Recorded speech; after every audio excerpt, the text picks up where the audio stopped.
Sekarang kita bergeser ke Kabupaten Manggarai Barat. Yang sudah siap tadi, saya ingin menyapa Pak Bupati Manggarai Barat, Pak Edi Stasius Endi. Ini adalah wilayah yang menjadi prioritas, satu di antara 5 prioritas. Tentu ini ketiban rezeki nih Pak Bupati Manggarai Barat. Pak, bisa dijelaskan apakah selain pariwisata, di Manggarai Barat juga ada potensi lain yang menarik buat para calon investor? Silakan Pak Bupati. Ya, baik, terima kasih. Yang kami hormati Pak Wakil Menteri Perdagangan, Pak Wakil Gubernur, Ketua Kadin, Bapak Direktur Utama Sido Muncul, Dirut Tribun Flores.com, rekan-rekan Bupati, Bapak Abraham Lilanto yang kami hormati, singkatnya hadirin yang saya kasih. Sebelumnya saya mohon maaf, tadi pas giliran kami didatangi oleh masyarakat yang tempat mereka dilalui jalan diselenggarakan nanti ASEAN Summit di tahun 2023, yaitu di Cumbi tepatnya. Jalan yang sedang dibuka saat ini yaitu dari Labuan Bajo ke Kolomori dengan lebar 23 meter. Luar biasa. Saya langsung saja. Saat ini kami sudah punya Perda Tata Ruang Wilayah nomor 11 tahun 2021 yang kami tetapkan di tanggal 31 Desember tahun 2021, ya. Sehubungan dengan prospek berinvestasi di Labuan Bajo. Labuan Bajo tidak hanya soal pariwisata. Di Perda Tata Ruang kami telah menyiapkan di antaranya untuk pembangunan energi listrik yang ramah lingkungan, khususnya untuk PLTS itu di 2 kecamatan, yaitu Kecamatan Lembor Selatan dengan Kecamatan Welak. Dan untuk Kecamatan Lembor Selatan, sudah ada calon peminat investor untuk membangun 30 megawatt PLTS. Mudah-mudahan tahun ini sudah mulai berjalan. Dalam pemaparan mereka akan siap membangun sampai dengan 200 megawatt yang berasal dari tenaga surya.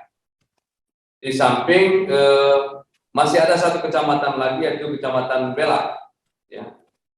Terus yang kedua masih kaitan dengan soal listrik ini yang ramah lingkungan. Kita punya potensi yaitu di Waisano. Kami diinformasikan bahwa kapasitasnya kurang lebih ada 60 megawatt.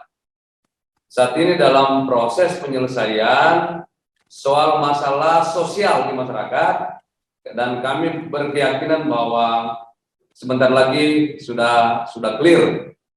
Ya, kalau sudah clear, maka di pertengahan tahun teman-teman dari Geodipa akan memulai yang namanya eksplorasi di wilayah Waisano, ya. Di samping itu kami didampingi oleh teman-teman dari Yayasan Astra untuk membina sektor pertanian. Fokusnya itu ada 3 hal.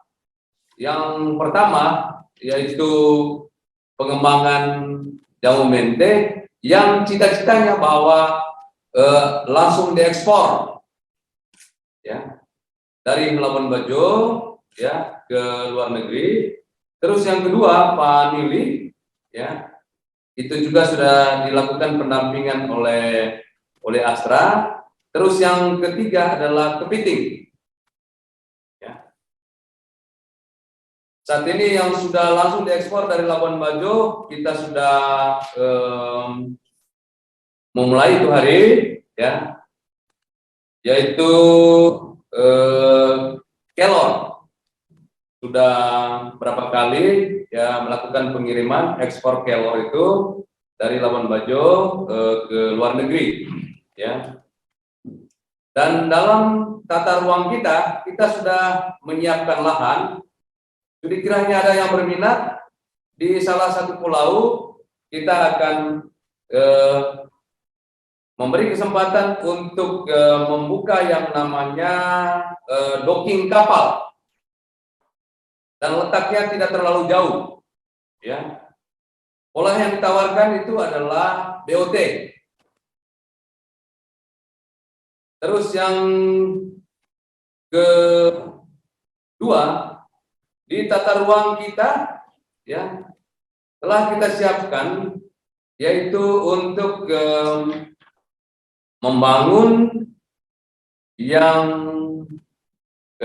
namanya pelabuhan untuk menjadi hub perikanan, ya. Dan pola yang kita mau tawarkan juga itu adalah BOT. Terus yang berikut, di depan Rumah Sakit Siloam, pemerintah daerah punya lahan yang cukup besar, kurang lebih ada 5 hektar, ya. Letaknya sangat strategis, ya. Kita juga mau menawarkan itu, ya, itu BOT, ya. Terus yang berikut, di tata ruang kita telah kita sediakan untuk pembangunan hotel, ya, yang ramah lingkungan. Semua terbuat dari kayu, tapi kita lebih mendorong yaitu terbuat dari bambu, ya. Apa lagi ini? Sebagai persiapan untuk mewujudkan itu, di Perbuk Perumahan Pengelolaan APBDS tahun anggaran 2022, ya, salah satu pasal yang kita siapkan bahwa seluruh desa, karena desa mendapatkan dana bagi hasil pajak, diwajibkan untuk menanam bambu. Dari 164 desa, selain pulau itu kurang lebih ada 154, ya, 154 desa yang ada di Manggarai Barat kita wajibkan untuk menanam bambu. Ya. Prediksi 6 tahun ke depan itu sudah bisa panen, ya. Di samping untuk meningkatkan perekonomian rakyat, kita berkeyakinan, ya, bahwa dengan menanam bambu maka bisa diminimalisir yang namanya emisi rumah gas kaca, ya. Dengan demikian maka Labuan Bajo tidak hanya indah di spot pariwisatanya, tapi memang lingkungannya juga itu ramah, ya. Dan seluruh desain kebijakan pembangunan harus ramah dengan lingkungan. Terus yang keempat, karena perkembangan industri pariwisata di Labuan Bajo sangat pesat, ya, kita juga sudah menyiapkan lahan untuk rumah potong hewan. Dan terkait dengan ini kita sudah menyiapkan supaya ini juga di BOT-kan. Karena kami sadar bahwa kalau ini dikelola oleh pihak ketiga, ya, maka para pelaku industri pariwisata tidak lagi memesan daging yang sifatnya itu impor, tapi membeli daging yang ada di rumah potong hewan yang akan dibangun oleh siapapun, oleh pihak ketiga, ya, dan letaknya tidak terlalu jauh dari Labuan Bajo, ya. Saya kira itu beberapa hal terkait dengan soal peluang berinvestasi di Labuan Bajo di samping sektor pariwisata, ya, itu gambarannya. Yang berikut kami sampaikan soal ancaman, lebih khusus di sektor pariwisata. Pak Menteri dan Pak Wakil Gubernur, begitu juga Ketua Kadin, ya, kecenderungan di akhir-akhir ini para wisatawan yang datang Labuan Bajo, mereka hanya datang menginjak kaki saja di daratan di Labuan Bajo. Kecenderungannya itu menginap di laut. Tadi Pak Irwan Hidayat menyampaikan bahwa laut di Labuan Bajo itu sangat kotor. Mohon izin, yang membuat kotor laut di Labuan Bajo bukan masyarakat di Labuan Bajo, tapi masyarakat bangsa Indonesia dari Sabang sampai Merauke yang berwisata di Labuan Bajo, termasuk ya umat yang dari berbagai dunia yang berwisata di Labuan Bajo. Jadi kotornya, cemarnya laut di Labuan Bajo yang menanggung itu adalah masyarakat dan pemerintah di Manggarai Barat. Dan terkait dengan hal ini, para pemilik hotel yang ada di Labuan Bajo ini sudah mulai cemas. Karena apa? Kapal-kapal yang sebelumnya berlayar menangkap ikan sudah berubah wujud menjadi hotel. Dan hotel yang ada di laut yang dilengkapi dengan restorannya, yang bayarannya satu satu malam itu sampai dengan 450 juta. Tapi dari aturan, pemerintah daerah tidak bisa memungut yang namanya pajak hotel dan restoran. Mohon ini dikaji kembali, ya, sehingga Undang-Undang Nomor 28 Tahun 2009 tentang pajak dan retribusi yang akan dipungut oleh pemerintah daerah, supaya untuk daerah-daerah yang dominan dan lautnya sangat indah, yang wisatawannya kecenderungan nginapnya di kapal pinisi, supaya pemberlakuannya dari Sabang sampai Merauke tidak boleh sama. Bagi kabupaten yang lautnya sangat indah, ya, yang masyarakat atau tamunya itu nginap di pinisi, ya, supaya pemberlakuan pengenaan pajak hotel dan restorannya sama dengan hotel yang didirikan di darat maupun restoran, ya. Kalau ini tidak bisa dikendalikan, maka kasihan dengan teman-teman yang bermiliar-miliar membangun hotel yang ada di Labuan Bajo. Ya. Tentang kemudahan, ada beberapa hal yang kami lakukan terobosan. Berinvestasi tidak tunggu sampai seluruh perizinannya itu keluar. Kami memberikan kemudahan dengan memberikan surat keterangan sementara. Dan dengan surat keterangan sementara itu, maka para investor sudah bisa berinvestasi di Labuan Bajo.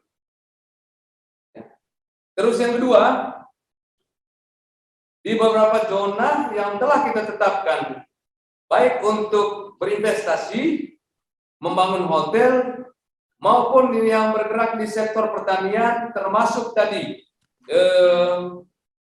energi listrik, baik itu geotermal maupun tenaga surya, pemerintah menjamin dan memastikan untuk membuka akses.